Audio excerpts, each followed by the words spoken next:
Si, c'est jeudi, oui. Pas ce jeudi, celui d'après. En français, ça s'appelle jeudi en 8. Ok. Alors, on a vu le début du chapitre Arbaïm, page Kouf Memchet. Monsieur a des bases un peu, là? Ça va sans doute. Alors, on a vu que ce point très important, on en est tous là. Alors, on est le début de Parashat Béchalach. Donc, on étudie depuis très longtemps le Sefer Gvorot Hashem du Maharal de Prague sur Pessah, sur la sortie d'Égypte. Or, le Maharal prend les choses avec un grand recul et il explique d'abord pourquoi y a-t-il eu ce décret que les descendants d'Abraham seraient asservis 400 ans en Égypte, dans un pays. Voilà. Pourquoi? À la base de ça. Et ensuite, après avoir développé cela, le Brit Ben Abtarim, chapitre après chapitre, le Maharal reprend tous les versets depuis le début de Shemot. Et là, on en est en Parashat Béchalach. Et là, c'est un travail de plusieurs années. Je ne sais pas comment il a rédigé ça. Bon. Le Maharal de Prague, donc c'est un auteur qui était à Prague, vers 1500, entre 1550 et 1600. Voilà, grosso modo. Voilà. Alors, on reprend le chapitre Yud Gimel dans Shemot et verset Yutret.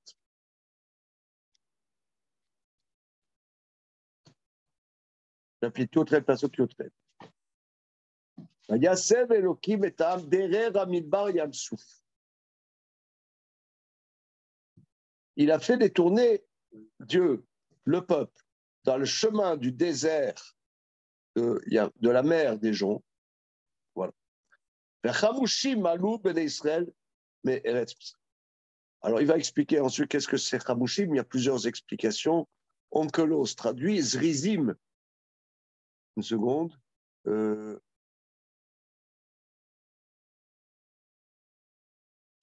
Sur le verset de traite. Mezourazi. Ouais. Zélés, empressés, ils sont sortis de la terre d'Égypte. Alors, on est, nous, dans la deuxième colonne de la page Kouf Memchet, où le Rabbi Yoshua a Kol Leshvar. D'après Rabbi Yoshua, il y a trois termes. Le terme, c'est Derer Midbar Yamsouf, le chemin du désert de la mer des joncs. La première explication sur laquelle nous avons développé très longtemps, c'est Rabbi Lézer qui disait que c'était pour les éprouver, pour les faire souffrir. Voilà. Donc on a développé. Maintenant, on est Rabbi Yoshua. Ou les Rabbi Yoshua à Kol Leshvar. Pour Rabbi Yoshua, tout est dans le sens positif. Qui bat la tête la à Torah, Dieu veut leur donner la Torah. Ven la Torah rouya liot nitan laem bederer eretz pelishtim. Ce n'est pas légitime que la Torah leur soit donnée par le chemin de la terre des Philistins. Shua derer akarov mi Mitzrayim l'eretz Mitzrayim, car c'est un chemin proche de l'Égypte vers la terre d'Israël. Qui a Torah tikare derer. La Torah est appelée chemin, dirtiv, mikol aderer asher tziva, de tout le chemin que Dieu a donné. Pirouche. Qui va de Torah nikra derer, étant donné que la Torah est appelée chemin, la reine raouyim shetinatem baderer. C'est pour ça, c'est légitime que la Torah soit donnée en chemin.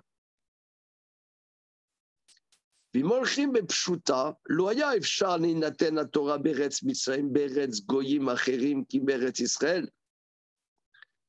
וזה לא היה בדרך. וצריך לתורה דרך.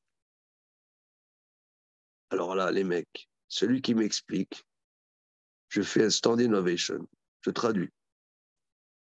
Qui a Torah, tikare derrière. La Torah est appelée chemin. Comme c'est écrit, ils se sont détournés de tout le chemin que je leur ai ordonné. La Torah, c'est un chemin que Dieu ordonne. Quand ils ont fait le veau d'or, c'est écrit, ils se sont détournés du chemin que Dieu leur a ordonné. Puisque la Torah est appelée chemin, c'est légitime qu'elle soit donnée en chemin. S'ils allaient directement de l'Égypte en terre de Canaan, donc la Torah n'aurait pas été donnée dans la terre des Philistins, qui est une terre des Goïms, seulement en terre d'Israël. Or, ce n'eût point été en chemin. Or, la Torah doit être un chemin. C'est pas un aboutissement. C'est pas un aboutissement. Oui. Je ne sais pas, je t'écoute. C'est un peu au sens simple. La Torah, ça s'acquiert par progression. C'est pas, c'est pour ça que l'halakha, ça s'appelle halakha. C'est un chemin, ça évolue, ça se travaille, ça se comprend de plus en plus. C'est pas statique. Donc, on ne prend pas la Torah comme un package. Voilà un ensemble de règles à suivre. Tu les suis, c'est fini. Et on a réglé le problème. Ça, ce serait arriver en Eretz Israël, il nous donne la Torah. On est en Israël, la Torah, en Eretz Israël, tout est réglé. Non, la Torah, c'est en chemin. C'est quand on n'est pas encore dans une situation où on est abouti. On est en fabrication, on est en progression. Très bien. Et Ah, c'est magnifique. C'est magnifique. On n'a rien compris, mais c'est magnifique. Non, mais c'est magnifique. Non, ça veut dire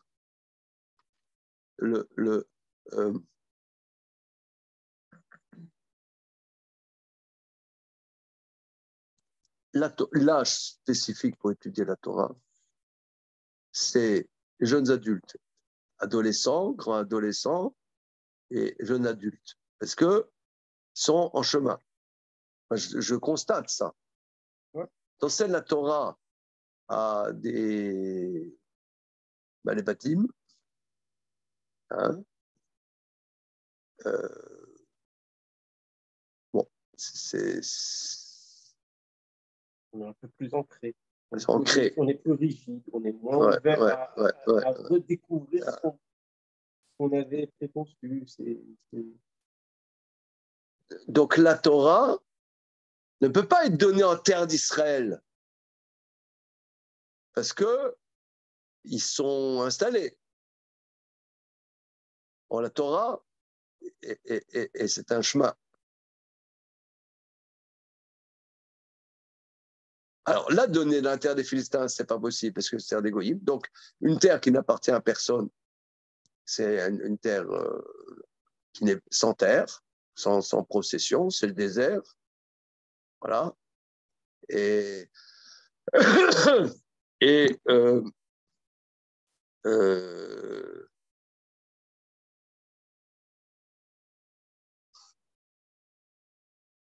attends, mais c'est révolutionnaire ce qu'il dit. C'est un truc de dingue. Non, parce que tu vois, nous on prend le drapeau d'Israël, on chante la Tikva, ta la la la li, la la la la la la la la. Ouais, et on reçoit la Torah de Dieu. Non, c'est incompatible. Non. La Torah, il ne faut pas que ce soit dans notre pays. Non, mais attends, on n'a rien compris. Non, on n'a rien compris. C'est quoi? Qu'est-ce qu'il est en train de nous raconter?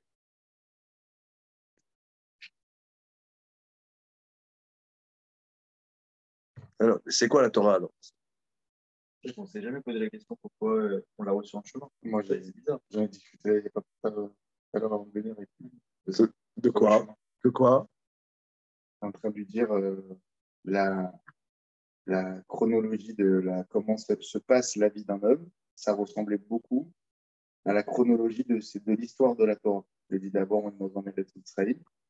Donc là, il peut se retrouver dans une Égypte personnelle. S'il a envie de sortir de son Égypte personnelle, bah, des fois, il peut ne pas sortir, comme il y a beaucoup de personnes qui ont essayé de sortir d'Égypte tout seuls, et ils étaient bloqués avec la magie de Pharaon.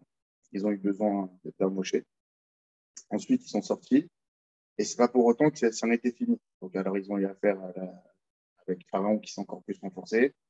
Il les a poursuivis avec toute son armée. Ensuite, ils ont dû traverser la mer Rouge. Ça n'était pas toujours fini. Ils ont dû après passer Amalek, etc., etc. Et quand j'en ai discuté avec moi, je dis, bah, après, une fois qu'ils ont passé tout ça, qu'ils ont reçu la Torah, bon, je vais vous passer la chronologie, mais je dis, comment on fait pour éviter le désert de 40 ans? Je dis, parce qu'en vérité, l'Israël, c'est la finalité.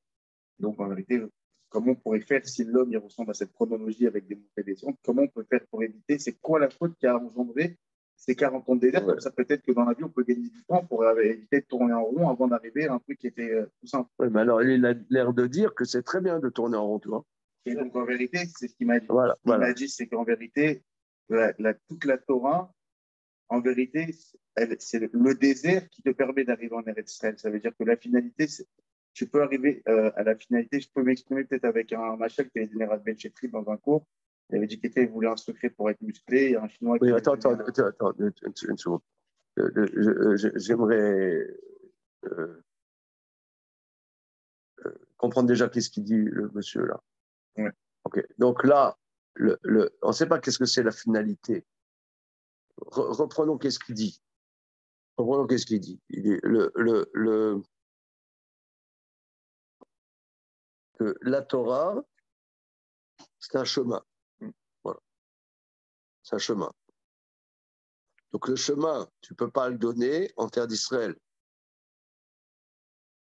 ne peux pas le donner en terre d'Israël. Pourquoi? Parce que ce n'est pas un chemin. Ça doit être donné. Il faut être apte à recevoir la Torah. Donc là, ces pérégrinations sont vitales. Elles sont vitales. Toi, tu dis. Comment? On ne parle pas de recevoir. Non, mais lui, il dit. Non, ok, regarde. Je ne sais pas qu'est-ce qu'il t'a dit, David. Moi, quand je viens étudier le Maharal, j'oublie tout ce que j'ai appris. Bien sûr. Je me déconstruis. Je vais dans le désert. Voilà. Sinon, je ne sais même pas qu'est-ce qu'il va dire, je ne sais même pas qu'est-ce qu'il dit. Je ne comprends rien. J'essaie de voir qu'est-ce qu'il dit. Maintenant, lui, il a l'air de dire, pour reprendre ce que toi tu dis, que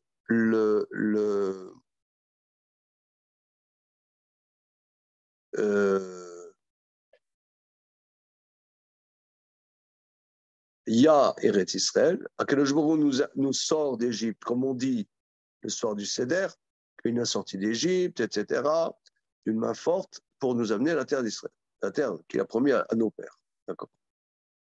Mais donner la Torah ne peut pas être en terre d'Israël. Ne peut pas être. Pourquoi? Parce que la Torah, c'est un chemin. Si tu la donnes, alors en chemin, si c'est dans une terre habitée, elle est incompatible avec une terre philistine qui a ses valeurs, qui a ses trucs, ses valeurs. Donc, il faut aller dans un désert qui est un chemin qui n'a pas d'identité, qui n'a pas d'identité, où là, on peut être apte à recevoir la Torah, parce que la Torah, c'est un chemin. Maintenant, comment cette Torah, elle va venir en porte-à-faux alors avec Eretz Israël? Ça va être un peu en porte-à-faux. Mais la réception, puisque là, Akadosh Baruch Hu, il veut qu'on aille en terre d'Israël, mais en terre d'Israël, il veut qu'on s'installe, mais avec une Torah qui est un chemin. Enfin, mais la réception de la Torah ne peut pas être en Eretz Israël, parce que là, il y a une indisponibilité à recevoir la Torah. Ça, c'est ce qu'il dit. Mais là, ça, c'est révolutionnaire. Non, c'est pas révolutionnaire. Mais c'est pas un peu contradictoire avec le fait après d'arriver en Israël et de s'installer là-bas? Tout le but, c'est le chemin. Alors pourquoi on s'installe au final? Pourquoi toute notre vie, ben, Dieu il nous aurait pas fait aller d'un endroit à un autre, et voilà, quoi. Voilà. Mais regarde, avant, je vous donne encore un exemple. Il y a un de mes maîtres, Rav Nosson Schulman, qui est décédé maintenant il y a quelques années. C'était le Rosh Yeshiva de Slobodka à Bnei Brak. Le fils de Rosh Yeshiva était Bobon. C'était lui qui s'occupait de Slobodka en vérité. Et je lui ai demandé, mais parce que tu sais que c'est les Juifs lituaniens, que les Juifs lituaniens, avant la Seconde Guerre mondiale, c'était les stars en études du Talmud, les stars, tout azimut. Alors j'ai demandé à Rav Nosson Schulman, qui est parti de Lituanie il y a 14 ans, un truc comme ça. Je lui ai dit, mais comment ça se fait que vous, là, les Lituaniens, êtes tellement forts en Talmud? Il m'a dit, c'était un pays pourri, les goïms, c'était des ivrognes, le pays, il n'y a aucune ressource, il y a une seule possibilité, c'était étudier le Talmud. Non, mais c'est intéressant. Moi, j'ai dit ça à un Marocain, et j'ai dit ça à un Marocain. Il m'a dit, c'est vrai, les Marocains, tu avais des tzadikim, tu avais des gens formidables, des gens extraordinaires. Il fait beau, et à Casablanca, il y a la mer, il y a un Mogador, c'est beau, il fait beau, tout va bien. Et les Tunisiens, ils font griller la bonite à la goulette. Qu'est-ce que tu Ils n'ont pas besoin de la Torah. Ils n'ont pas besoin. Non, indisponible. C'est indisponible pour être. C'est. Non, mais c'est bon. Ouais, c'est pour ça que nous, on étudie le Maral, parce qu'il nous sort des trucs. On n'oserait jamais sortir. Même tu le dirais, moi je le dirais, les gens me sortiraient de la chose. Monsieur, vous êtes un apicos, monsieur, vous êtes méchant. Pourquoi vous me dites des méchancetés comme ça? Que la Torah, c'est pas pour des gens qui sont installés, pour les vieux, pour le truc. Un truc que je ne comprends pas dans le verset, c'est que la Torah, c'est comme si la Torah était donnée avant la Torah. Parce que le chemin, c'est la Torah. Non, non, le chemin, c'est pas la Torah. Mais il faut qu'il soit en chemin pour recevoir la Torah. Non, oui. La Torah, elle est appelée chemin. Et pour qu'il puisse recevoir, mais ça, on le sent. Bon, par exemple, moi, je m'occupe, on a créé un truc qui s'appelle les Yeshivas d'études. Pourquoi? Il y en a, j'avais me dit, enlevez le mot étudiant. Parce que moi, j'aime bien, parce que quand quelqu'un est étudiant, il se cherche, il est paumé, c'est bien. Il est disponible. Il se pose des questions. Ah, voilà. Donc la Torah, elle va développer ça, développer ces questions. Ah, maintenant, on peut se poser la question, pourquoi finalement restons tout le temps en exil, hein, aux grandes dames des sionistes religieux, que sais-je, d'Atil et Oumi. T'as entendu parler d'Atil et Oumi? C'est les cookies. Au final, c'est ce qui nous arrive. Au final, on est tous en exil. Même là-bas, non? Enfin, je veux dire, c'est un peu notre vie, quoi, d'être en exil. On a toujours été en exil. Donc en fait, malgré... Non, alors c'est ça. Non, alors c'est vrai. C'est la gageure. C'est quelqu'un je vous veux qu'à la fois on soit en terre d'Israël. Ça veut dire qu'on ait une possession de quelque chose. Mais que, par exemple, on dit tout le temps, un jeune, il a passé les juifs français, les feuges français. On dit voilà, tu as passé le bac, allez, va 1 an, 2 ans dans une yeshiva. 1 an, 2 ans. Après, tu feras des études. Mais parce que ça, c'est le moment où tu dois te construire. Après, tu pourras pas. Après, tu vas être dans l'acquisition, voilà, tu vas t'acheter un appart, tu vas te marier, tu vas truquer, tu vas t'acheter une voiture électrique, 100% électrique.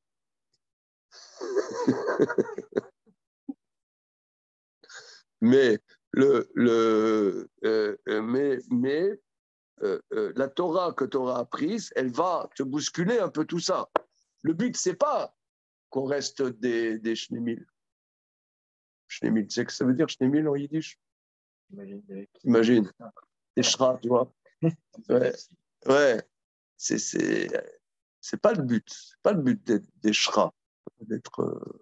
Mais que notre Torah, elle bouscule. Il y a OK. Il y a quand même. Ça veut dire que quand on arrive en Israël, alors quoi, c'est la fin de la Torah? Non, ça veut dire si. Voilà, non, voilà, maintenant, voilà. Si la Torah avait été donnée en Eretz Israël, il y aurait une indisponibilité totale à recevoir la Torah. Il fallait que la Torah était donnée avant. Donnée dans la terre des Philistins, parce que la civilisation antagonique.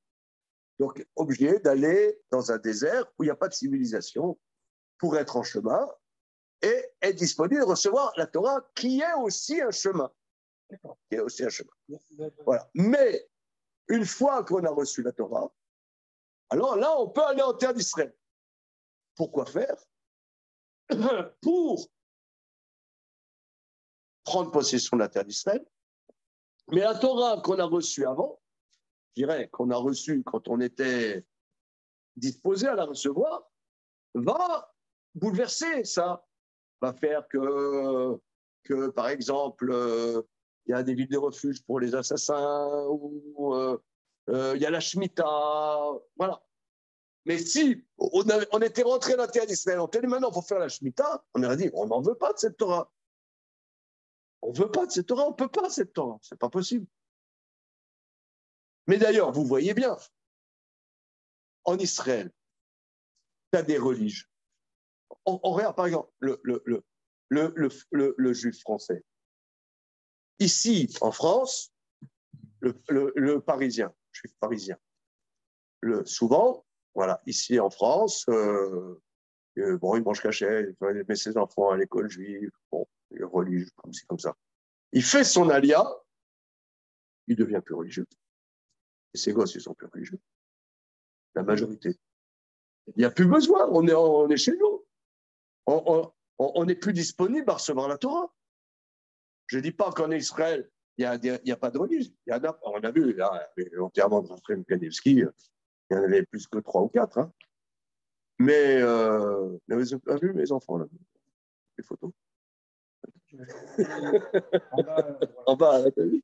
Mais vous dites qu'il n'y a plus besoin, mais ce n'est pas qu'il n'y a plus besoin. Les gens qui font leur alia, je ne pense pas qu'ils se disent qu'il n'y a plus besoin. Je pense qu'ils se disent en fait on fait moins attention parce qu'on est plus protégé ici. Donc en fait, à force d'enlever un petit peu les barrières autour d'eux, puisqu'ils sont chez eux. Ouais, non, on est chez eux, on n'a plus besoin de la Torah. C'est pas aussi pour le principe que, par exemple, on dit que Machar, si on ne fait pas de chouva de nous-mêmes, alors il y a Amalek qui va venir nous attaquer. En fait, Amalek, il viendra nous réveiller notre esprit de juif, qui va nous faire qu'on va crier Hachem. C'est-à-dire que quand on est comme les juifs de Lituanie, constamment dans une opposition, ça réveille une Torah qui est en nous pour nous protéger. Alors que quand il n'y a rien pour nous agresser dans notre Torah, dans notre judaïcité, bah on est juif sans qu'on nous en remette en cause de cette judaïcité. Oui, quand on est là-bas. Oui. La personne qui va te dire que tu n'es pas juif, tu vas te comporter comme tel pour être juif. Si, parce que quelqu'un qui veut faire Torah mitzvot en Israël, c'est des fois plus compliqué. Hein. Ah oui. Oui, quand il est bien imbriqué dans Israël avec les Israéliens. C'est quelqu'un qui veut. On va parler du juif lambda qui reste à Nathanaël avec des Français. Alors, je sais que pour les enfants, c'est compliqué. Parce que ouais. Bon, mais on va pas, c'est pas le cœur du sujet, mais disons, on constate ça.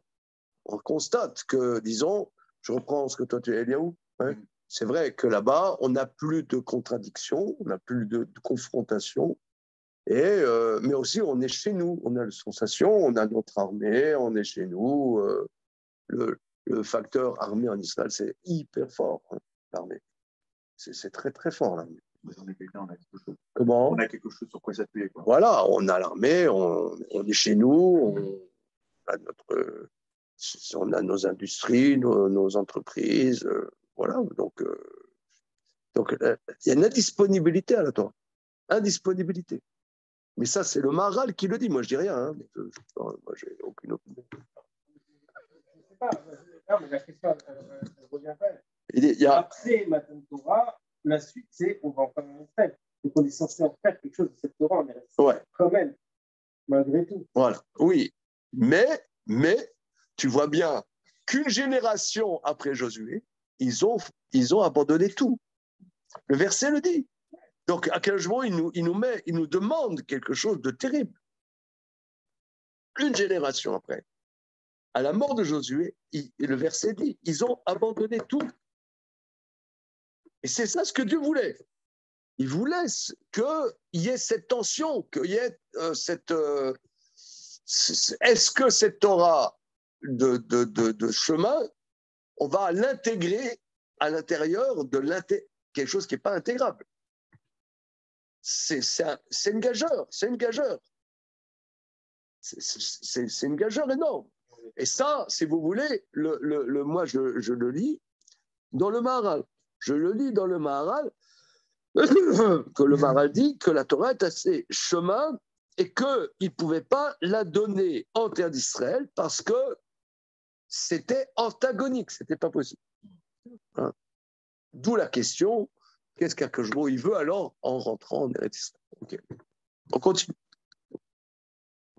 Ve'aman Gamken, on est là maintenant 5e ligne avant la fin de la colonne.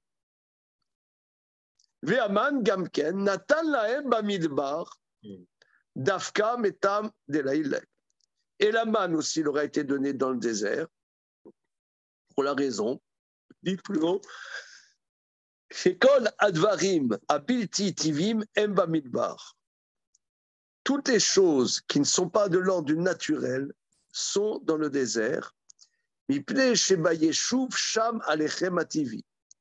Parce que dans les terres habitées, le pain est naturel. D'ailleurs, dans la Haftara du premier ou du deuxième jour de Pessah, je crois à l'Haftara du premier jour de Pessah. La Haftara du premier jour de Pessah, elle est terrible. Et je sens qu'elle vous a bouleversé. Hein? Je sens, hein, Eliaou, que ton cœur, il boule, il palpite, n'est-ce pas? Alors, vous avez dans l'édition Art Scroll l'Haftarot.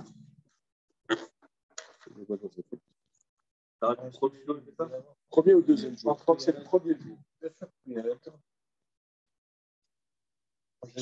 C'est après Shemot.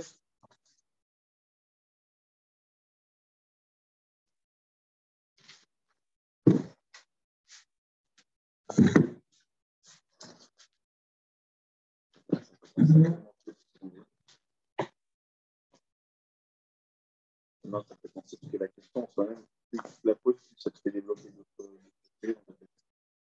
Moi, ça me fait penser au fait que la vérité, c'est avec il y a cette statistique qui m'aime bien. Et en vérité, comme on a parlé tout à l'heure, les personnes, elles sont entrées. Tu ne peux pas étudier une Torah.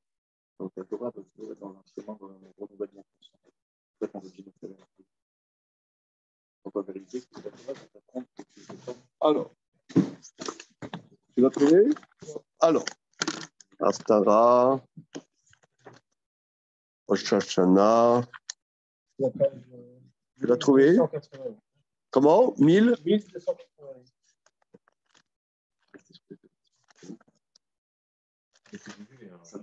Oui, c'est ça. Premier jour de Pessah. Regardez. Ah.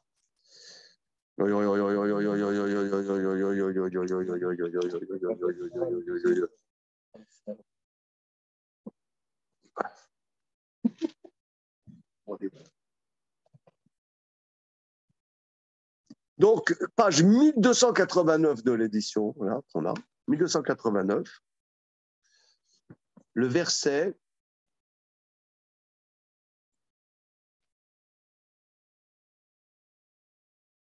une seconde. Le verset Yud Aleph. Vayochlu mais Abour Haaretz, mais Machorat Apessar, Matzot Vekaloui Betsem Ayom Hazeh. Ils ont mangé de la récolte de la terre le lendemain de Pessar, Matzot et des grains grillés, ce jour-là, va Ishbot Aman Mimachorat et Orlam Meavo Haaretz. La manne s'est arrêtée le lendemain quand ils ont mangé de la récolte de la terre, du blé de la terre. 40 ans, ils ont mangé de la manne. Ils ont fait la Brit Mila, le début de l'Haftara. C'est pourquoi la première étape en Égypte, ça s'appelle Gilgal.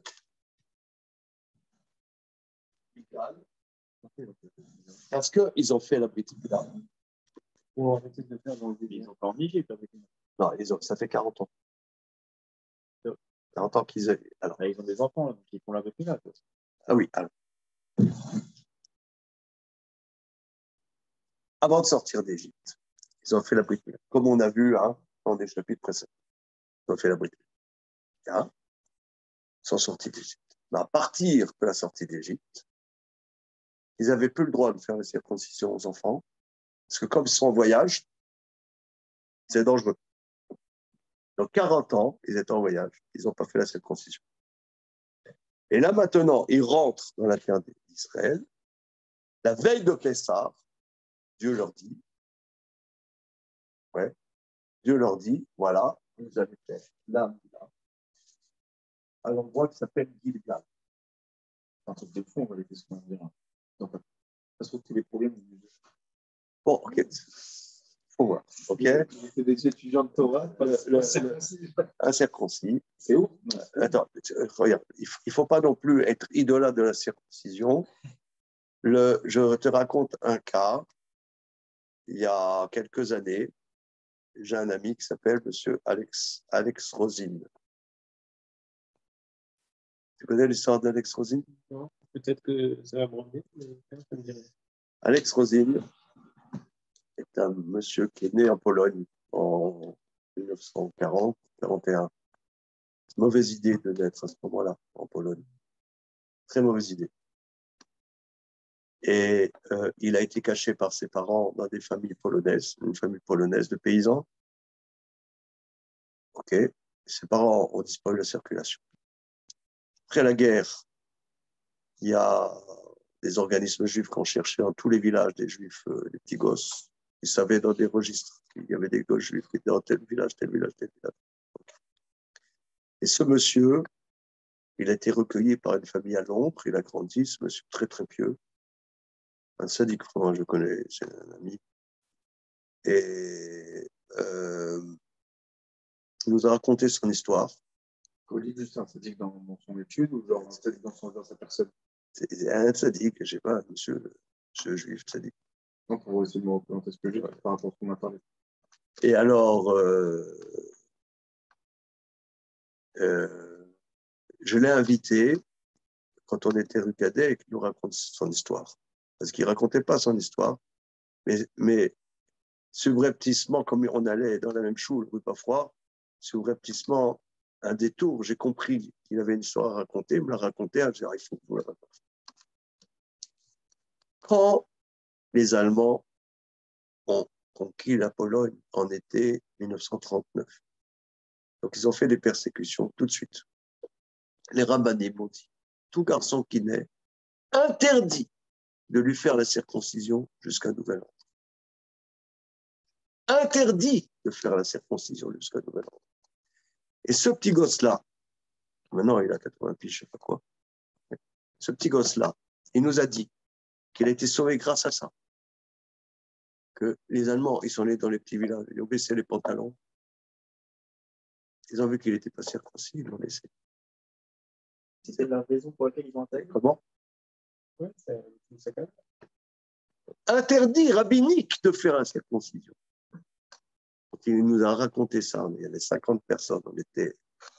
Eh ben oui, c'est pour ça que je te le dis. On doit interdire de Ça dépend des cas. Ça, c'est un cas Et lui, il l'a vécu. Il a dit, voilà, j'ai été sauvé grâce à ça, grâce au décret rabbinique. Interdit de faire la circoncision. Donc, il faut voir. En tout cas, revenons à nos moutons. Ouais. Ils arrivent là, avec Josué, en terre d'Israël. Assez Harvot Slurim fait des scalpels. C'est ça l'afta, fait des scalpels, fait la circoncision. Voilà. Ils font des matzot avec la nouvelle récolte, de la terre, le blé de la terre, et la manne s'arrête.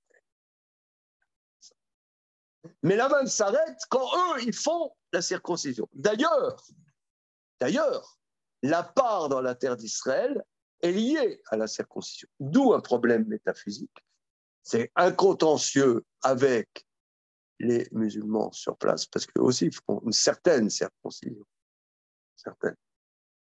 Voilà. Mais par exemple, et ben voilà, ils rentrent dans la terre d'Israël, première chose qu'ils font, c'est la circoncision. Et là maintenant, alors, mais on comprend avec ce qu'on a vu dans le Maharal, que pour rentrer dans la terre d'Israël, il faut avoir reçu la Torah avant, qui, elle, si tu veux, elle va te donner des outils pour aborder cette matérialité qui pourrait nous faire des... Je ne pas appliquer parce qu'on était en délai. Voilà, on était en... On ne pouvait pas faire le Mila. On ne pouvait pas faire Même la Mila n'avait pas de sens. Parce que la Mila, c'est une confrontation. Ils vivaient dans une dimension pas naturelle. Or, la Mila est quelque part, la Mila, tu vas vivre naturel. Par exemple, tu parles, je sais pas, ouais, c'est quelqu'un, il a grandi avec les Goïs. Excusez-moi, hein, il a grandi. Moi, j'ai grandi avec les Goïs. J'ai une éducation. Mes copains, ils avaient 14 ans, 15 ans, 16 ans. Ils disaient, ouais, on baisse les nanas. Ouais. C'était comme ça. J'ai grandi comme ça, mes copains, c'était comme ça. Non, je te promets, c'était comme voilà. Il n'y avait pas Internet, hein, mais c'était comme ça. Il n'y avait pas Internet, mais c'était comme ça.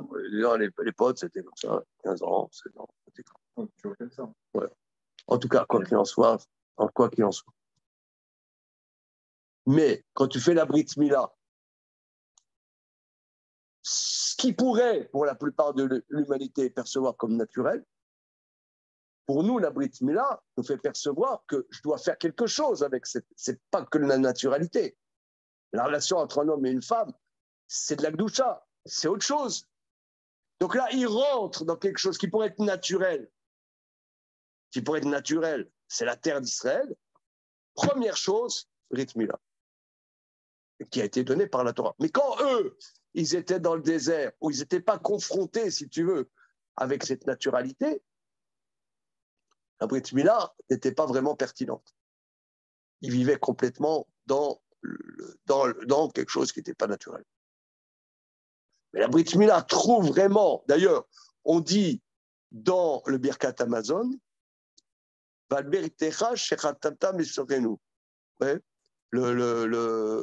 la deuxième bénédiction, comment dire,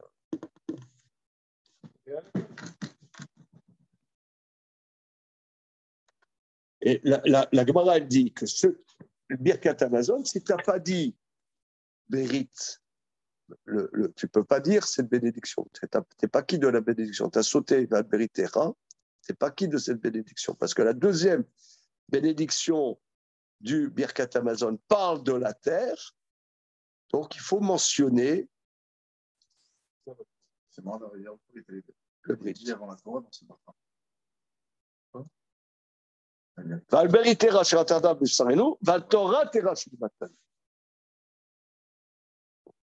Val Rokera chez Datan. Oui, j'ai mentionné avant. OK?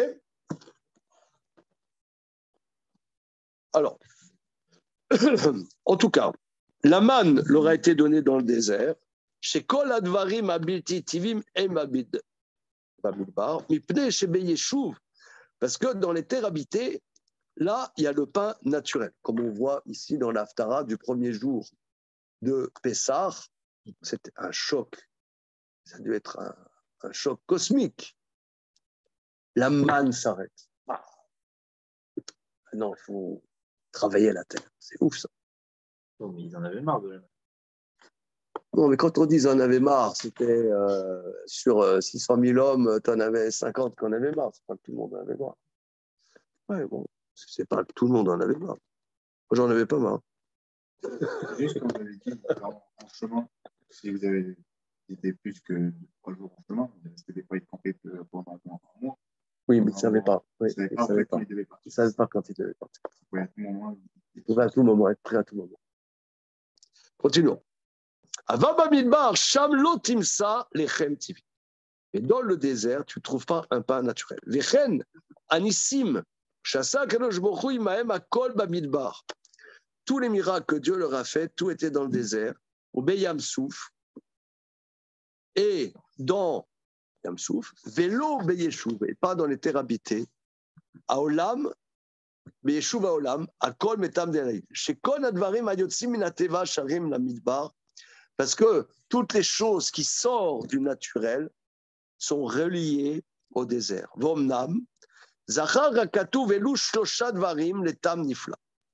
Le verset mentionne 3 choses, c'est-à-dire Derer, Midbar, Yamsou, pour des raisons extraordinaires. Kadvarim Shenam Tvim et Dvarim Elu. Car des choses qui ne sont pas de l'ordre de la nature, ce sont ces choses-là. Oui, alors je reprends ce que tu as dit, Elio. C'est que maintenant, il y a un genre de parabole de ce que nous étudions là sur la terre d'Égypte. La terre d'Égypte, ça ressemble un peu à un tohu-bohu. Hein, une perte d'identité, on ne sait pas si on est égyptien, si on est hébreu, etc. Une perte d'identité. Maintenant, Akadosh Baruch Hu nous sort d'Égypte et il y a une genre de période d'éducation. Comme période d'éducation, qui est la période d'éducation, je dirais, entre 17 ans et 23 ans, style. Hein. Période d'éducation. La période d'éducation, c'est pas une période normale. C'est pas une période de la vie structurée. C'est une période transitoire.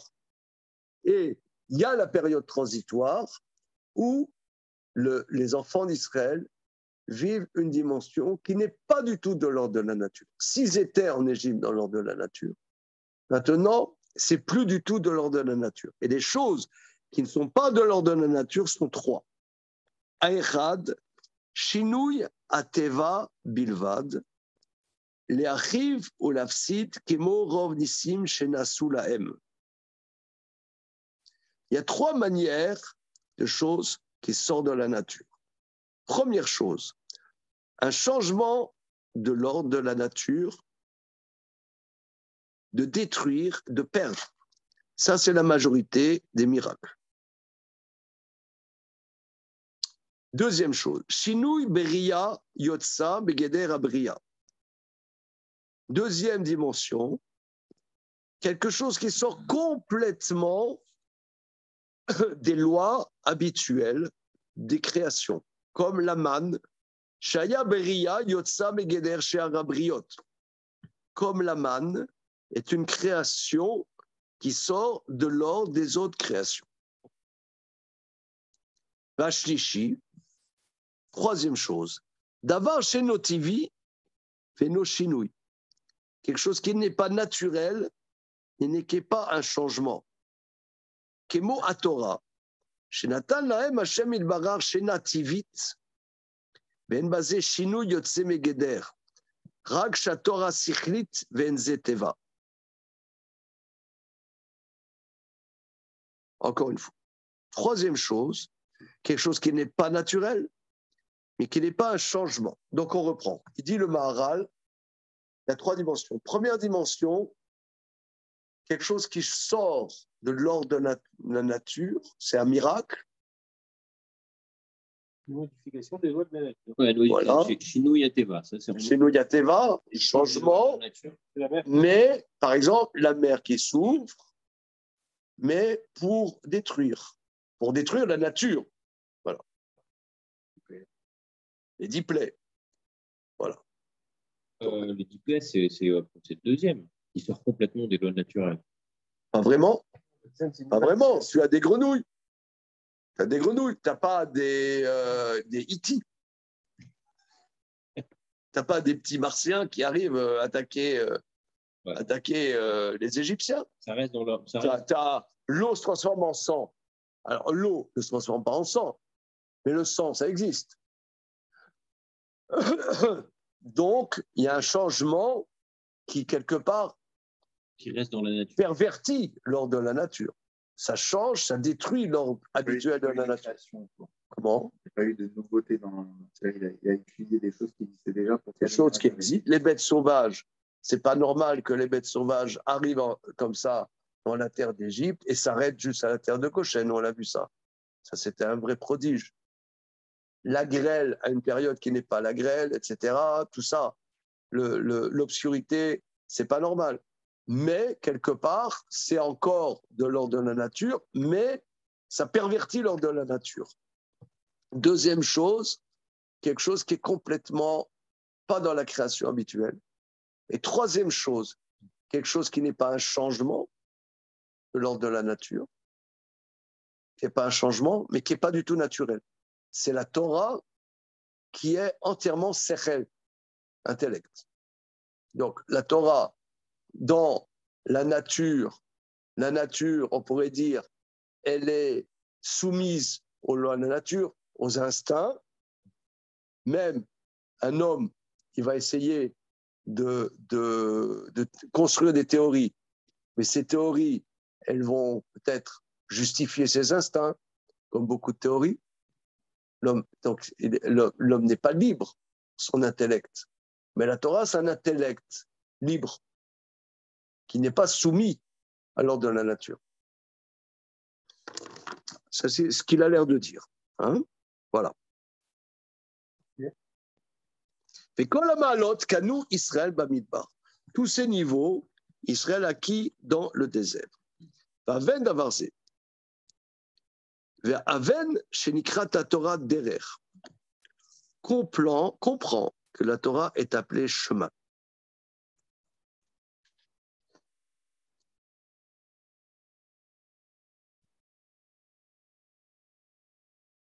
Non mais regardez, c'est bouleversant de dire que la Torah est appelée chemin.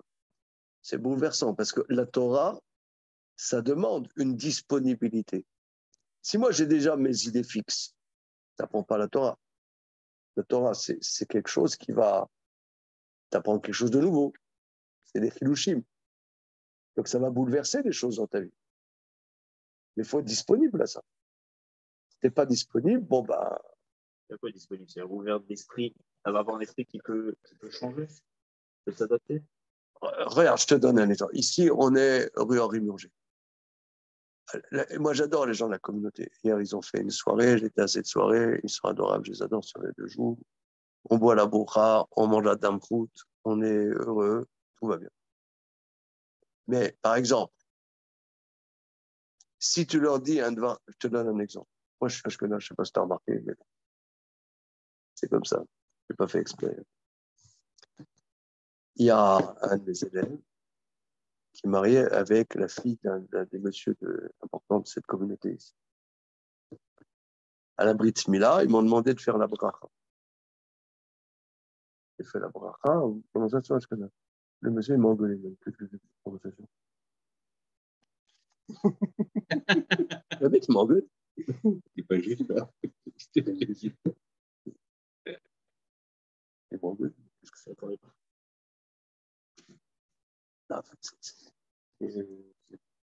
Non, c'est pas la prononciation de Rav Ovadia Yosef. Tu vois. Non, ce que je veux dire, c'est Rav Ovadia Yosef, il ne prononce pas comme ça. Je suis sûr qu'il ne prononce pas non plus comme Rav Ovadia Yosef. Non, mais peu importe. Non, ce que je veux dire, c'est ici, dans cette communauté, qui sont adorables. Je ne fais aucune critique. Simplement, j'essaie de voir les phénomènes humains. C'est que si tu dis une halakha qui n'est pas dans le Yalkut Yosef, le mec, il te lapide. Ah, il te lapide, les mecs. Non, ça veut dire, c'est... L'inverse, c'est Comment? Que quelqu'un qui, dans d'autres milieux, dans d'autres milieux, dans d'autres milieux, ici, il te lapide. Non, mais c'est la difficulté d'être disponible. Ouais. C'est la difficulté d'être en chemin. C'est très difficile. C'est une bonne question, c'est quoi, franchement? Ouais. Non, parce que ça ne veut rien dire, ouvert d'esprit. Ça veut rien dire. Mon épouse, elle me dit tout le temps, moi je suis complètement. Tout le monde croit que je suis ouvert d'esprit. Mon épouse, demande à ma femme. T'es marié? Ouais. Qu'est-ce qu'on pense de la femme? Tout le monde croit sur Terre que je suis ouvert d'esprit, sauf ma femme. Elle dit, qu'est-ce que t'es fermé d'esprit?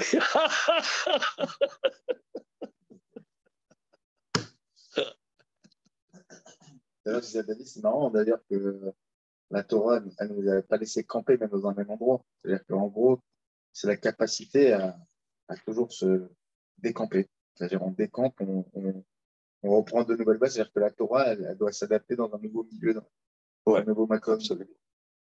Ça aussi, c'est très fort, le décamp. On aurait pu avoir... C'est très fort. Ça veut dire que l'exil, quelque part, c'est un cadeau.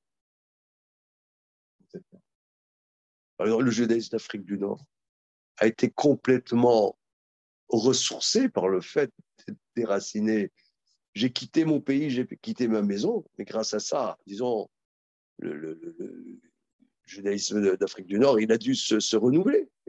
La preuve, il y en a plein, ils sont devenus rabbins. Mais quelque part, oui, ils ont bougé. Ils ont bougé.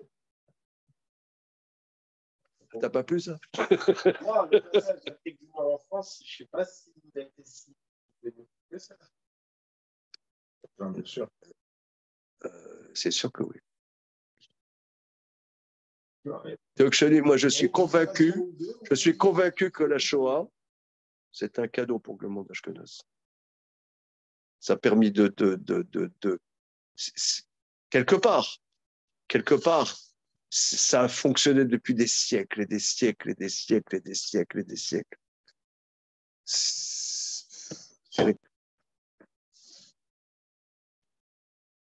Et voilà, on mange des villes de vie, j'ai son truc, c'est machin. Tu crèves.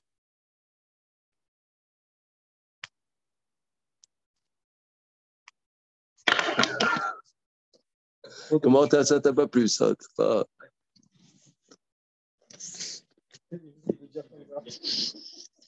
Oui, non, ça veut dire, on peut pas résumer un sujet comme ça, mais ces communautés qui étaient avec des mécanismes engoncés pendant des siècles. C'est l'antifossilisation. Voilà, quelque part, c'est fossilisé. C'est fossilisé. C'est fossilisé. C'est fou parce qu'on C'est fossilisé. nous impose quand même une routine. Ouais. C'est ça qui est fou. Et nous force des minagim, des trucs. Ok, regardez, on continue. Alors maintenant, mais tu vois, c'est pour ça que, disons,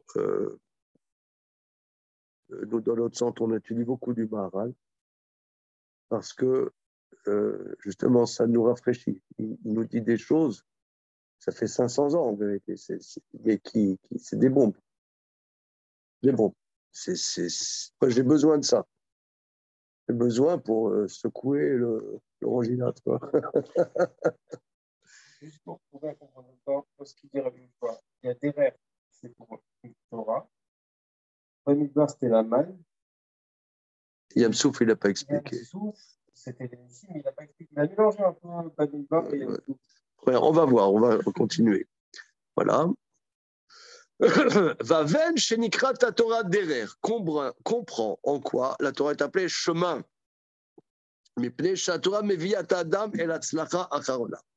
Parce que la Torah amène l'homme à la réussite suprême. Kemo shamar hakatuv, comme dit le verset, bitalerecha tanche otra. Quand tu vas avancer, elle te dirige. Le fikar, raouj shetinaten la Torah baderer. C'est pour ça qu'il est légitime que la Torah soit donnée en chemin. Sheninya la Torah be'atzma, rak shete Torah molichat adam baderer ashayelech ba. Regardez, là encore, c'est une deuxième bombe. Sheninya la Torah be'atzma, rak shete Torah molichat adam baderer ashayelech ba. Que la Torah n'a pas d'autre but que d'amener l'homme dans un chemin dans lequel il doit aller. La Torah, elle n'a pas une fonction en tant que telle. Elle est là pour te botter les fesses, quoi. Elle te botte les fesses. C'est là. Nous, on pourrait penser qu'il y a une dimension essentialiste dans la Torah, que la Torah a un but en soi. Non, la Torah n'a pas d'autre but que de te faire avancer dans une direction dans laquelle la Torah considère que tu dois aller. La Torah n'a pas été créée en tant que la Torah précède la création de l'homme. Je n'arrive pas à comprendre.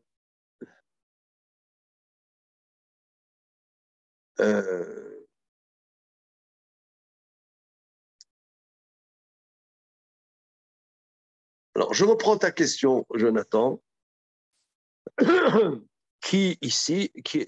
cette question est une question qu'on voit dans plusieurs circonstances et c'est très profond. La Gemara, elle dit dans Masechet Kiddushin, je vais vous dire ça.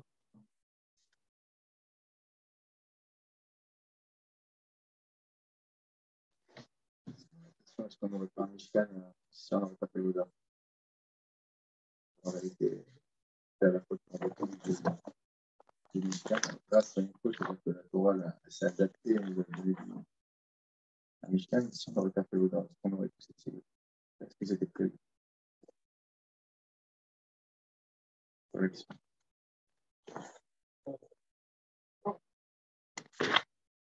Ça revient un peu à ce que tu dis, c'est est-ce que la Torah elle s'est adaptée à l'homme ou c'est l'homme qui s'est adapté à l'homme?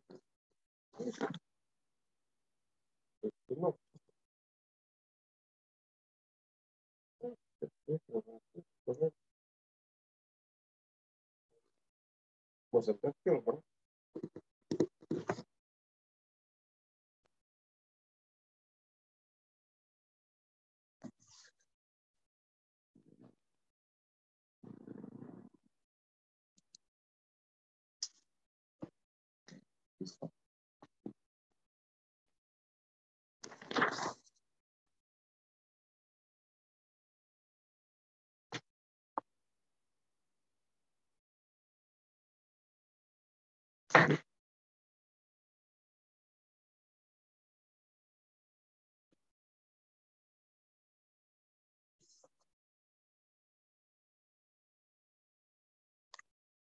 C'est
une chose. D'ailleurs, on dit que le Torah va changer. C'est d'accord. Et là, il va beaucoup plus loin. Il dit le sens de la Torah, c'est d'amener l'homme. L'amener au l'homme. Elle est pour l'homme, la Torah. Si tu D'amener l'homme sur le chemin sur lequel il va. Sur lequel il va. Sur lequel il va. Et derrière, je te demande, c'est le fait qu'on était content. Non,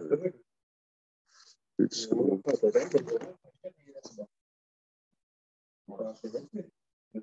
Non, j'ai voté, c'est qu'on exclut un peu de la carotte dans le mur. Avec le tu voulais un Michigan, C'est pas ça. Je la mettre dans votre bête.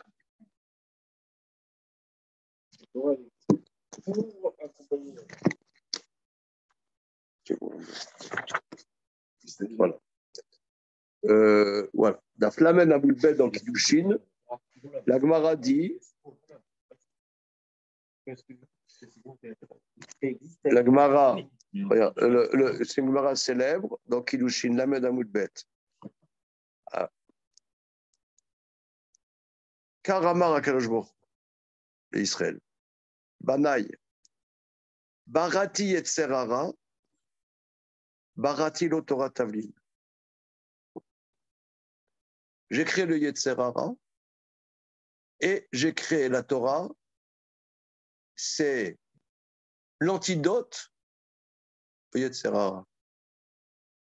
Si vous étudiez la Torah, alors vous n'êtes pas esclave de Yetzerara. Si vous n'étudiez pas la Torah, vous êtes esclave de Yetzerara. Et il va vous bouffer. Donc c'est ici, la Gemara, c'est un peu la même chose, que la Torah, ça a l'air d'être qu'un antidote. C'est un antidote. C'est-à-dire, ça n'a pas une fonction en tant que telle. Voilà. C'est ce qui est bizarre. Non, non, mais ok, je compatis, mais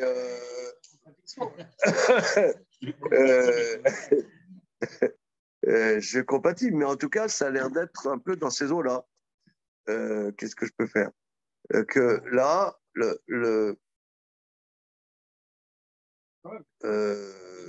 alors, bon, cette Gemara, on avait beaucoup passé du temps quand on a étudié le traité Kiddushin là-dessus, parce que ça paraît bizarre.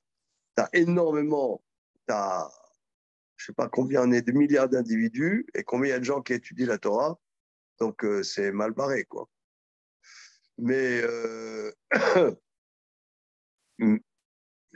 J'ai dans l'idée que même si tout le monde n'étudie pas, il y a un rayonnement sur les. c'est juste. C'est juste. Et en quoi est-ce que ce qui est écrit ici est contradictoire avec ça? Moi, j'avais dans l'idée, le monde, il a été créé par rapport à la Torah. Les drachs, c'est vraiment ça, que il a regardé. Et c'est à quel moral en baralma. D'accord. Donc, ça veut dire qu'en fait, c'est nous qui avons été créés pour pouvoir accomplir la Torah. Et là, Je dis, la Torah. Non, la Torah a été créée pour nous aider Voilà. à combattre les terrains. Voilà, j'ai créé le Covid. Ouais. J'ai créé j'ai créé le Covid. Et si tu ne veux pas avoir le Covid, alors tu étudies la Torah. Alors, un exemple. On continue. Donc,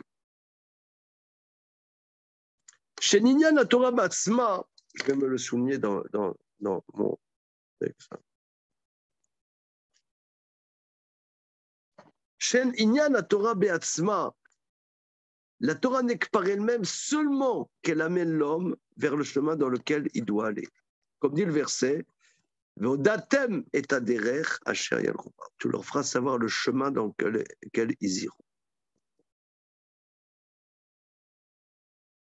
Zéou alicha et l'atzlacha acharona. C'est l'aller vers la réussite suprême.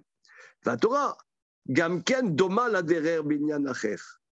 La Torah peut ressembler aussi à un chemin par autre chose. Share haoler baderer eno pone yamin ou smol rak mekuvan darko. Car à Torah, mekaven derer adam mebli notot yamin ou smol. On peut aussi comparer la Torah à un chemin d'une autre manière, car celui qui va en chemin ne tourne ni à droite ni à gauche, mais se dirige dans son chemin, dans sa direction. Regardez, ici, c'est sublime. C'est quelque chose de sublime. J'aime bien prendre des exemples de la vie pour essayer d'écouter qu'est-ce que dit le marin.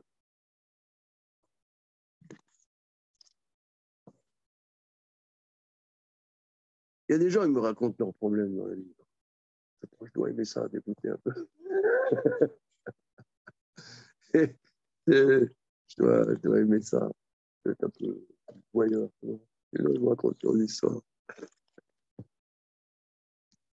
Un copain, un grand ami, m'a raconté ça, qui n'est pas religieux.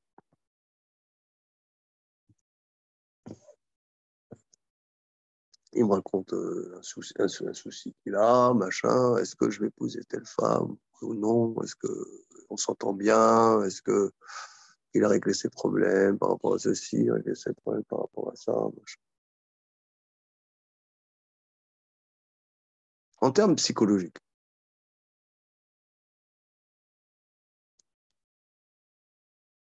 Moi, j'étais choqué et je me suis dit, il faut que je lui dise que si on aborde les choses en termes psychologiques dans la vie, on est foutu.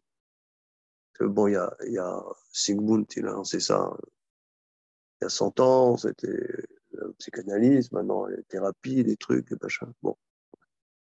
Mais en toute simplicité, quand moi je vois des choses dans la vie, ou des problèmes auxquels je suis confronté, j'essaie de voir est-ce que c'est une mitzvah ou est-ce que c'est pas une mitzvah. La Torah nous donne des éléments pour décortiquer ce qu'on a à faire dans notre existence.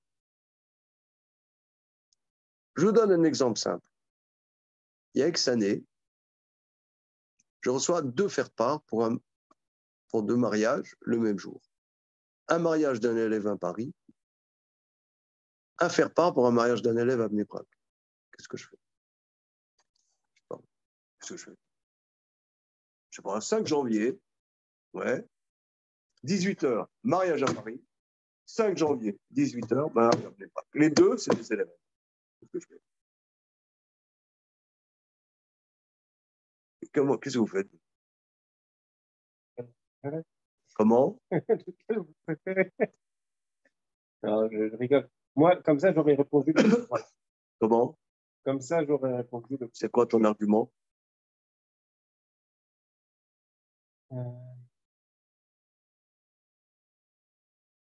Mitzvah, Baba, Lecha, non. Qu'est-ce que tu penses, toi? Quel a le plus besoin? Ouais. Comment? Quel a le plus besoin de Je marie. Non, ça pas grave. Le mariage vont se faire sans moi, hein, mais non. Et en fait, qui fait le plus, quoi?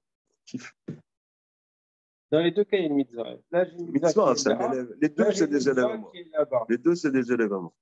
Mais bon, après, ce qu'il y a aussi le lendemain du mariage. Est-ce que Alors, bon, je vais vous dire, moi, j'ai posé la question à l'époque, j'étais lié pendant des années à un grand Dayan à qui je posais mes chélotes. Et il m'a dit un peu ce que tu dis, mais en termes plus précis, Aniye irecha, kolmim les aniye iracheret. Voilà, juridiquement, c'est ça. Les pauvres de ta ville priment les pauvres d'une autre ville. Bon, je suis resté au mariage après. Écoute, on passe à autre chose. Et moi, j'étais incapable de trancher. Si je vois les choses en termes psychologiques, de machin, je ne peux pas. Je ne sais pas. Je ne sais pas. Et ça, c'est tout le temps. Tout le temps dans la vie. Comment trancher? Et alors, la Torah, c'est un chemin. C'est-à-dire, un chemin, tu ne tournes pas à droite, tu ne tournes pas à gauche. Moi, mon copain, il est en train de se dire, oui, elle sort d'un divorce difficile, moi, je sors d'un divorce difficile. Qu'est-ce que je vais faire, machin? Est-ce que finalement, j'ai bien intégré? La question, c'est vrai, tout ça, c'est vrai. Mais la question, est-ce que tu as une mitzvah de te marier? Est-ce que, je sais pas, tu as quel âge? Tu as 40 ans, tu as 45 ans, tu as 50 ans, tu as 55 ans? Est-ce que tu as une mitzvah de te marier? Oui, non. Et voilà, c'est tout. C'est. La première femme qu'on croise, on l'épouse et puis c'est réglé. Alors. Oh, c'est ce que j'ai fait.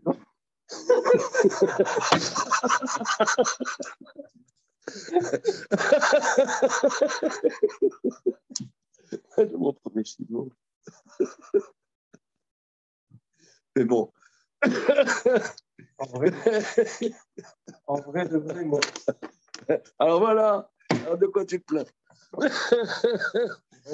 Mais Non, mais je prends des exemples pour essayer de visualiser que dans la vie, on a des problématiques très, très, très, très complexes. Mais comment ne pas perdre la tête dans ces problématiques? Quelle est la priorité? Comment trancher? Il dit la Torah, c'est un chemin. Ça veut dire, elle te donne un chemin. Tu dois aller dans un chemin, et pas quelqu'un est dans un chemin. Ça veut dire, moi, je prends le TGV pour aller à Lyon. Ah, c'est dommage, il y a un beau paysage. Je tire le truc là, je veux aller voir le truc. T'es en chemin, mon mec. Tu as quelque chose à faire. Ça prouve quand même que la Torah n'est pas facile à expliquer. Et que parfois, le chemin n'est pas si clair. J'entends ce qu'il dit, tu donnes le chemin, tu comprends pas. Oui, alors évidemment. Tel ravi te dit ça, l'autre dans d'autres courants, il te dit mais pas du tout, c'est exactement le contraire. Et... Non, mais ça c'est de l'idéologie, c'est pas de la halakha. Mais disons, il y a. Je vous donne un exemple. Dans la vie, il y a des questions qui sont terribles. Je sais pas, je vous ai déjà parlé. Il y a 5 ans, un peu moins de 5 ans, mon père, il était mourant. J'ai déjà parlé de ça. Probablement. Ouais. Ouais. Mon père, il était mourant. Et mon père n'était pas chômeur Shabbat, il n'était pas religieux. Et je ne savais pas si, quand il serait mort, j'aurais des lois de deuil à faire. Quelqu'un qui n'est pas pieux, a priori, il n'y a pas à faire des lois de deuil, les 7 jours de deuil, il n'y a pas.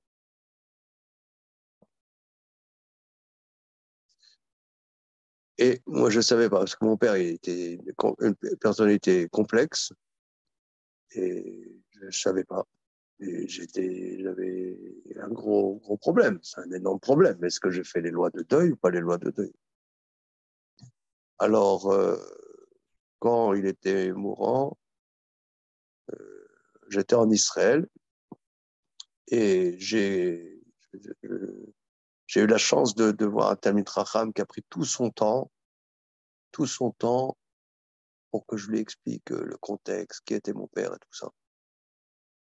Et après, disons, 1 heure vraiment, décortiquage, il m'a dit, tu dois faire les lois de deuil, et même ton père, qui n'est pas Shomer Shabbat, son vin, il est caché.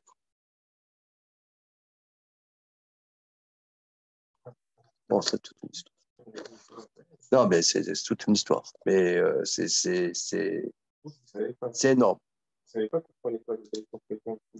Ouais, je rentre pas dans, je rentre pas. C'est pas le cœur du sujet. Mais je vous rapporte qu'il y a des fois, mais là, il a fallu comment dire, une aide d'Hachem, que je trouve la personne qui a la connexion de quelqu'un qui s'est investi pour comprendre et qui avait aussi les connaissances. C'est un rave qui s'appelle Rav Touya Rosen, qui est à Telstone, où il y a mon fils Zev. Mais je pose encore des questions. Que cette question que je vais poser. Très souvent, je pose des questions. Je vais poser la question suivante, là, récemment. Je vais vous la dire. Il y a des gens, ils font leur alia. Et il y a un organisme d'évangélistes chrétiens américains qui donnent de l'argent à ceux qui font leur alia. Ça s'appelle Keren Ayedidou, je ne sais pas si vous connaissez.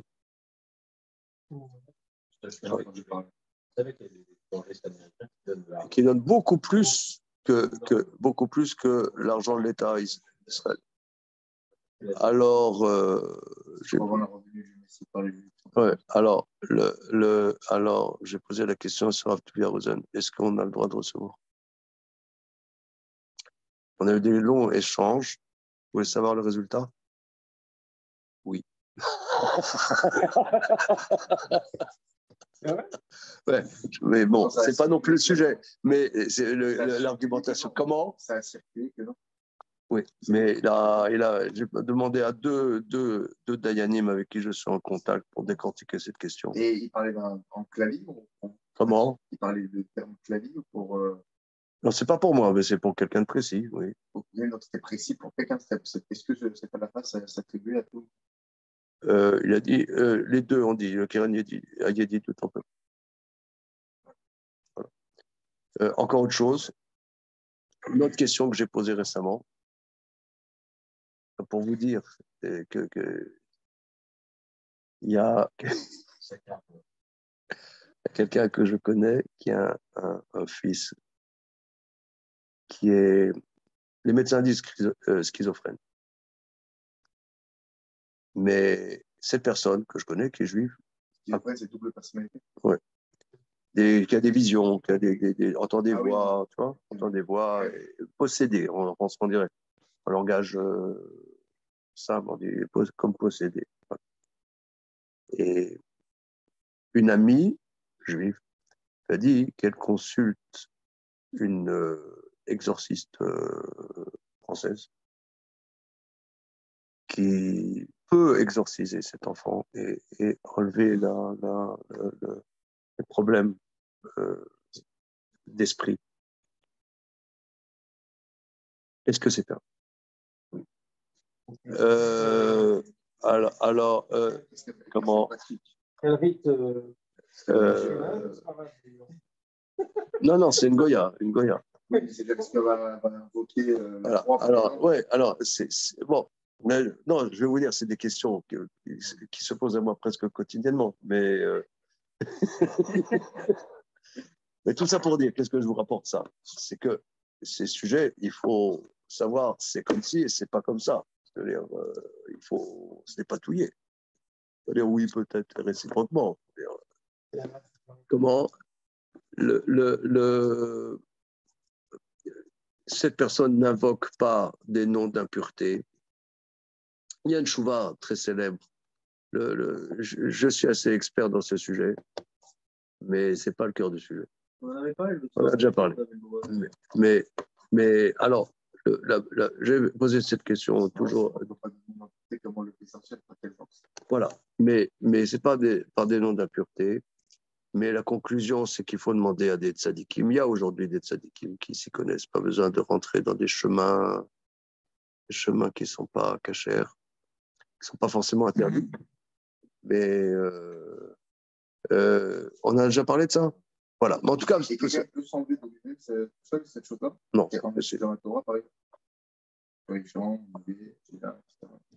Bon, regarde. Je rapporte simplement des exemples. Je rapporte seulement des exemples que pour donner un peu de concrétisation à ce que le Maharal dit. Le Maharal nous dit ici qu'il y a un autre aspect de la Torah, c'est que la Torah, c'est comme un chemin. Ça veut dire, un chemin, c'est une direction précise. Tu ne vas pas à droite et à gauche. Je pense que là, on a l'expérience de ça, de tous mes exemples, la noix que je vous rapporte.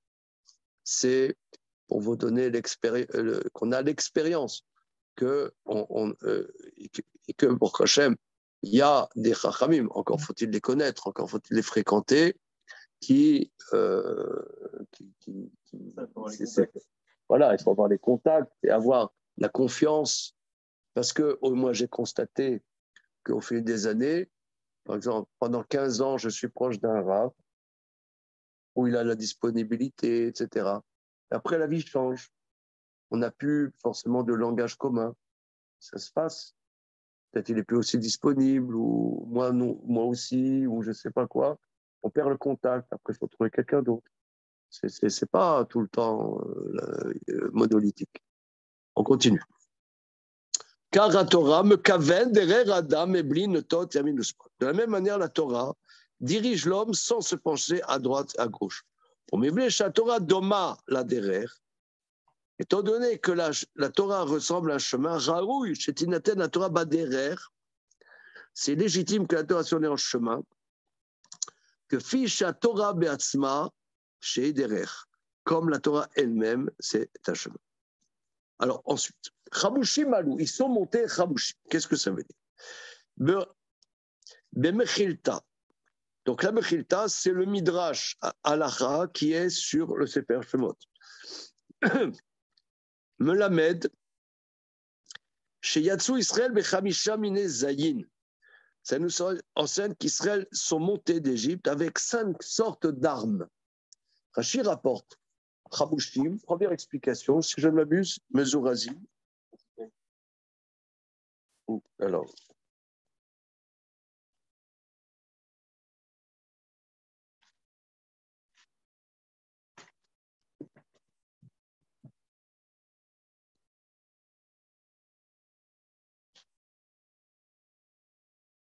Voilà, Chabushim. En Chabushim et la Mezouyanim. C'est armé. Voilà, armé. Et Onkelos dit Mezurazim. Voilà. Donc, Rashi donne plusieurs explications. Là, le Maharal rapporte une explication, c'est des sortes des armes. Pirouche. Azayin Shaya Imaem Davar Nifla. Cette arme est quelque chose qui sort de l'ordinaire. Ki Yad Hashem Sheika B'Mitzrayim V'Yetzu Al Yedei Gvurat HaKadosh Baruch Hu Hu. V'ota Ayad Aya Alehem. V'Yadua Ki Chamesh Etzbaot Hem Beyad V'Neged Ze Aya Lahem Chamisha Keli Zayin. Quand on dit qu'ils étaient armés de 5 armes, c'est-à-dire c'est Yad Hashem, c'est la main d'Hashem qui a 5 doigts, donc ils étaient leurs armes. C'est pas qu'ils avaient 5 Kalachnikov, mais c'est les doigts d'Hachem qui les faisaient sortir. Donc lui, il dit, ça c'est quand on dit Chamisha, Chamushim, ils étaient armés. Alors j'avoue que là, qu'est-ce que ça nous enseigne?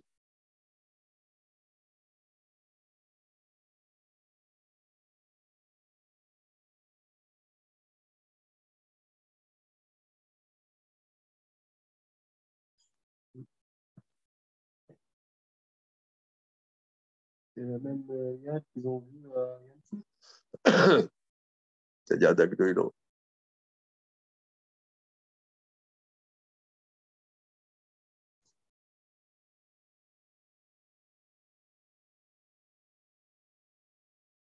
Sur quel niveau, là, quand on parle qu'ils sont armés? Sur quel Ils niveau? sortent d'Égypte. Quand ils sortent d'Égypte, Chamushim alou ben Israël, ils sont montés Chamushim. C'est même pas des guerriers. Ils sont montés d'Égypte, ils sont montés plein d'énergie, Mezurazim, Chamushim. Et Chamushim, Lachon Chamisha, 5, c'est ils sont portés. Voilà, Ils sont portés. Oui, ils portent la dimension divine, c'est ça. Ils portent la dimension divine. Et tu me dis.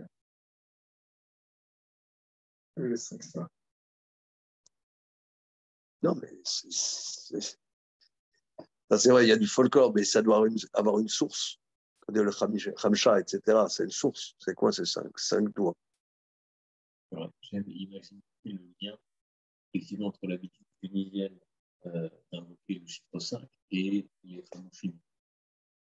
Ça vient de là. C'est sûr. Ouais. Non, parce qu'on dit la main. Hein. C'est pas que chez les Juifs. Hein. La main, pas la main. Ouais. D'ailleurs, cette main, elle est dans les. J'ai vu des fois, quand, par exemple, dans des livres, quand tu jettes un peu les pieds cabalistiques, il y a toujours la main. Cette main, c'est une main. Et moi, ce qui m'énerve, c'est que vous croyez que c'est qu'un truc de juifs tunisiens. C'est aussi un truc des juifs polonais, c'est pareil. Non, c'est Khamsha. Il y a aussi, si, c'est exactement la même chose. Ma grand-mère, elle faisait des choses contre le mauvais œil. Mais avec la main? Oui, comme ça. Elle faisait exactement.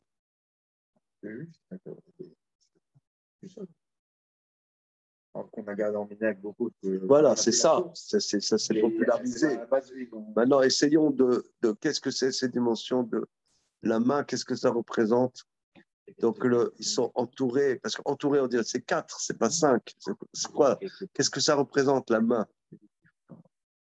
Il y a combien de niveaux d'âme déjà? Il n'y en a pas 5 déjà? Ouais, il y a 5. Qui sont sortis avec leur complet. Complet. Complet poisson. C'est complètement au sens complet, quoi. Ils étaient dans tout leur niveau. Bon, on aurait aimé que le Maharal développe plus. Regardez, on s'arrête là. Voilà. On va essayer de digérer cette notion de derer. Et des attachements, on va continuer. Voilà, je suis en post-Covid, je suis assez épuisé. C'est un vrai Covid. Oui, là, j'ai eu le Covid, mon épouse et moi, la semaine dernière. Il y a eu cours. Mais je ne savais pas, je crois que là, on a étudié ensemble lundi dernier. Le lendemain, je crois que j'avais la grippe. Je n'ai pas connecté tout de suite. J'ai fait mes activités en étant pété. Bon. Et j'étais complètement pété, mais je vais manger la grippe. Vous l'aviez eu? Et non. Et jeudi matin, mon épouse, elle a fait un test positif. Et Bon, voilà. C'est un type parce qu'il a Ok. c'est pas moi qui dis. Comment? C'est pas moi qui dis. Je pense savoir.